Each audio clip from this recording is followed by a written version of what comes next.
Oke, halo semuanya. Jadi kali ini kita akan membahas studi kasus di dalam Spring Boot ya, yaitu eager load atau lazy load ya. Lu milih mana nih, eager load atau lazy load ya?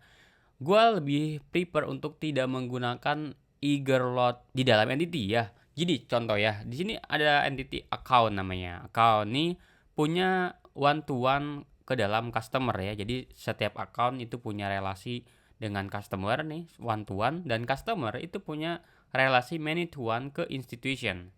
Nah, kalau lihat di institution ini biasa aja ID dan name. Ini gue udah setting application propertiesnya ya.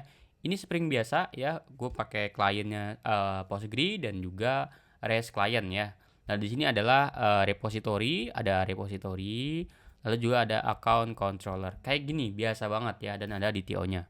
Dan tentu aja gue pakai Lombok untuk mempermudah gue bikin getter dan setter dan builder.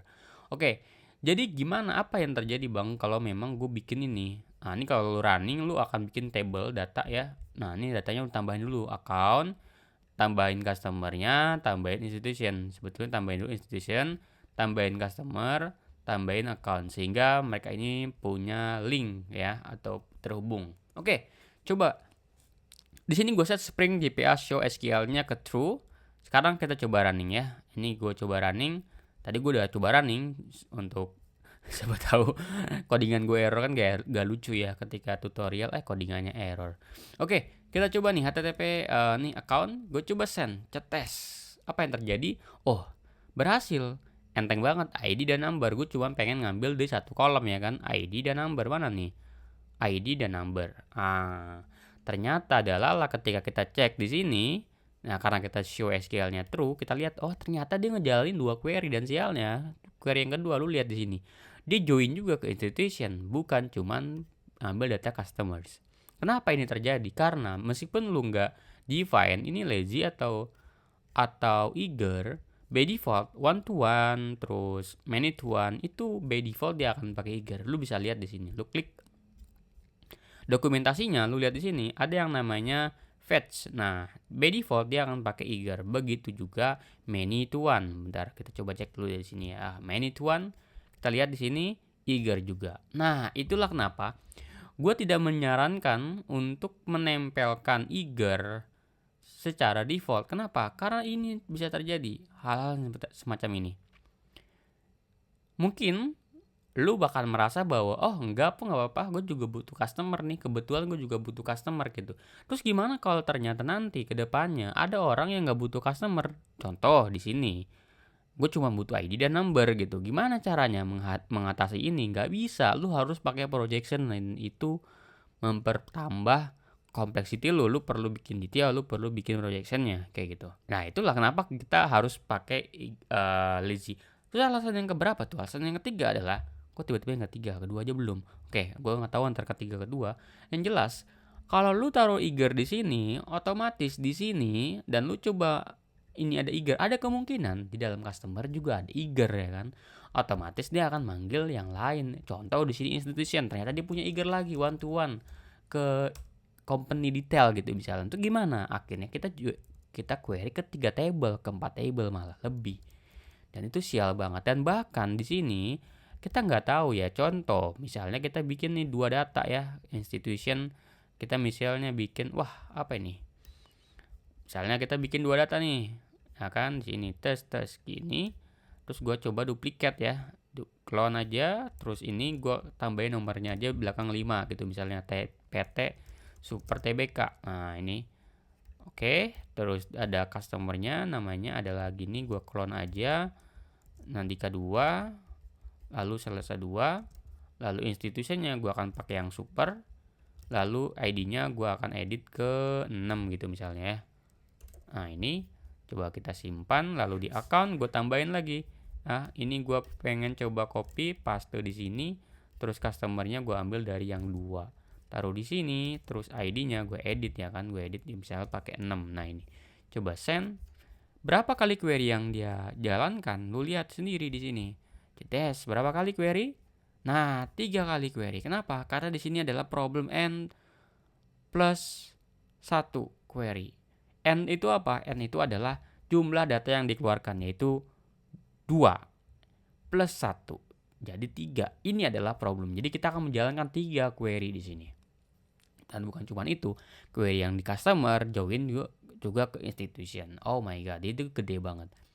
Dan ini terjadi di perusahaan tempat saya bekerja, di mana mereka secara default menetapkan untuk membuat eager di dalam entity.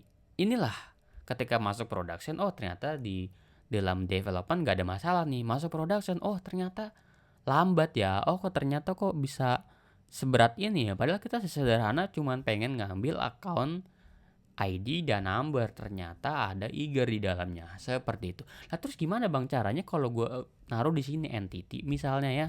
Misalnya gue pengen naruh di sini, oke. Di sini nggak apa-apa, gue pengennya lazy ya kan. Di sini gue pengen bikin lazy, semuanya lazy ya. Oke, gini. Customer juga gue pengennya taruhnya lazy, terus institution nggak ada lah. Gue coba jalanin di sini. Akan beda hasilnya teman-teman. Tadi ada berapa query? 3 query. Sekarang kita coba clear, coba kita send di sini, tes. Lihat berapa query? 1 query doang. Dan itu cukup. Nggak perlu gue ngambil yang lain. Gue nggak perlu ngambil ini. Nggak perlu ngambil data customer. Karena memang gue nggak pakai. Lu bisa lihat di akun data. Nggak ada customer di sini. Nah terus Bang, kalau gue butuh customer gimana? Misalnya gini ya. Account with customer nih gini ya.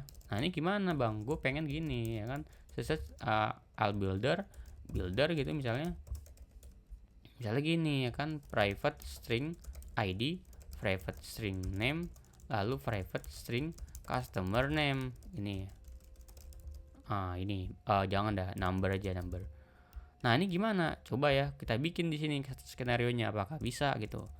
Account customer gitu ya, with customer. Nah ini gimana caranya? Karena account data with customer ini ada accountnya ya kan. Mana nih account with customer ya. Nah ini gue coba copy ke paste di sini ya kan. Terus gitu gue coba di sini ada yang namanya customer name dari acc.customer get tadi apa namanya, first name deh, first name last name atau first name aja deh. Coba gue rerun hasilnya kayak gimana. Nah kita lihat di sini ya, account gitu. Nah gue dash kayak gini, coba send, hasilnya kayak gini, dapat ternyata. Tapi lu bisa lihat di sini, oh kok ternyata dia itu customer gak join ya, gak join ke dalam data apa ini, data institution. Mana institutionnya nggak ada kan, dia nggak join. Ya itulah untungnya kita nggak pakai eager, karena kita cuma butuh data customer. Gue nggak butuh data institution di sini, makanya ngapain gue harus join ke sini. Tapi lu menyadari nggak di sini, seharusnya dia cukup di 1 query. Ini gimana caranya? Oh kita bisa loh pakai yang namanya entity grab. Jadi di sini misalnya ada list of account gitu, misalnya find by oke, anggaplah di sini ada customer atau find by apa ya, find by order by, misalnya order by apa ya, ID deh, ada ID dash deh ya kan, meskipun ID-nya nggak bisa nggak bisa diambil datanya, atau maksudnya nggak bisa order. Oke, jadi kalau gue coba pakai ini, apa yang terjadi? Nah ini misalnya gini ya, coba kita rerun. Apa yang terjadi? Akan sama tentu aja. Coba kita lihat ya. Set gitu, coba send. Terus nah, dapatlah dia datanya. Sama Bang. Terus gimana caranya? Kita bisa pakai yang namanya entity grab. Nah, lalu lu bisa lihat di sini ada yang namanya attribute dan value. Attribute path-nya kita bisa pilih bahwa gue tuh pengen ngambil data customer itu. Nah, udah. Gue pengen ngambil data customer. Nah, jadi kalau kita lihat di sini, coba kita jalankan datanya, kita coba send. Nah, lihat. Dia jalan di 1 query sekarang. Nah, join ke customer. Udah, untung kita nggak perlu lagi berteman dengan yang namanya n plus 1 query atau n plus 1 problem. Itulah B-nya. Enak kan pakai entity grab. Gimana? Gue juga pengen ngambil institution gitu misalnya. Bisa juga. Jadi misalnya gini ya kan, entity grab ini attribute customer.institution gini. Nah, ini bisa dibikin banyak sih sebetulnya, kayak gini aja nih. Nah, customer institution nah kayak gini, bisa kayak gini. Jadi kalau kita coba jalanin ulang, hasilnya kayak gimana? Hasilnya adalah seperti ini. Coba ya kita lihat, kita clear dulu, kita coba send test gitu. Nah, nggak error. Nah, sekarang lihat customer, lihat join juga ke institution. Nah, keren kan? Jadi lu nggak perlu ribet-ribet. Oh, kalau gue pengen ada data plus customernya, gue bisa pakai ini loh. Kalau gue cuman butuh data yang nggak ada, data yang customer segala macam, gue bisa pakai metode yang lain, aman daripada lu harus ngubah ini jadi eger-egeran. Oke? Dan kasus yang keberapa tuh? Kedua. Keberapa tadi kasusnya? Oke, ada lagi kasus nih teman-teman. Misalnya gue open in view-nya, gue set ke false. Oke, gue set ke false nih institutionnya. Oke, gue set ke false. Ini gue nggak pakai ini ya. Gue nggak pakai yang namanya apa ini? Oh, ini deh. Gue nggak pakai yang namanya entity grab ya. Coba send gitu. Apa terjadi? Kita lihat hasilnya. Oke, ini coba kita clear. Kita coba send. Terus gitu. Oh, ternyata kena error. What's going on, Jude? Lihat apa yang terjadi. Could not initialize proxy. Kenapa ini nggak bisa dipakai, Bang? Gue bingung jadinya nih. Gue pernah nggak sih? Lu ada yang pernah nggak ngalamin ini? Could not utilize proxy. Ini karena kita setting ini. Application property-nya open in view-nya false. Kenapa? Karena misalnya, gue kasih tahu lu contoh. Kenapa kita harus pakai settingan ini? Misalnya gini ya. Lu ngejalin query di sini misalnya ya. Private gitu, misalnya method A, void method A gitu ya, method 1 deh. Terus di sini ada lagi void method B gitu ya. Di sini ada void method T, private void method C. Nah, terus gue call lah 3 ini ya kan. Tes method 1, method 2, method 3 gitu ya. Nah, ini. Nah, kalau kita set ke true di sini by default itu ada true, open in view-nya, apa yang terjadi di sini? Misalnya gue di sini run query, di sini logic biasa, tapi di sini adalah logic biasa juga. Nah, apa yang terjadi setelah dia ngelakuin run query yang pertama itu database connection-nya akan hold database connection. Artinya apa? Artinya kalau lu punya pool data connection pool 25, maka satu ini akan di hold sampai kapan? Sampai metodenya selesai? Enggak, sampai ini selesai. Bahkan sampai respon diberikan. Gila nggak tuh? Gila banget. Maka dari itu, kita sebaiknya di set ke false. Nah, terus gimana Bang masalahnya tadi itu? Tadi masalahnya apa ya? Masalahnya adalah proxy initialize itu apa artinya errornya? Susah, gue juga gak ngerti artinya apa. Nah, ketika dicek kayak gitu, dia nyoba untuk ngambil data customer padahal koneksinya udah diputus. Apa solusinya? Solusinya tadi, balik lagi ke kasus tadi, kita tambahin yang namanya entity grab.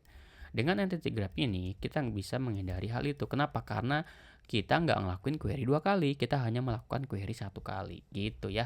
Jadi kalau kita coba send, udah nggak error, gitu.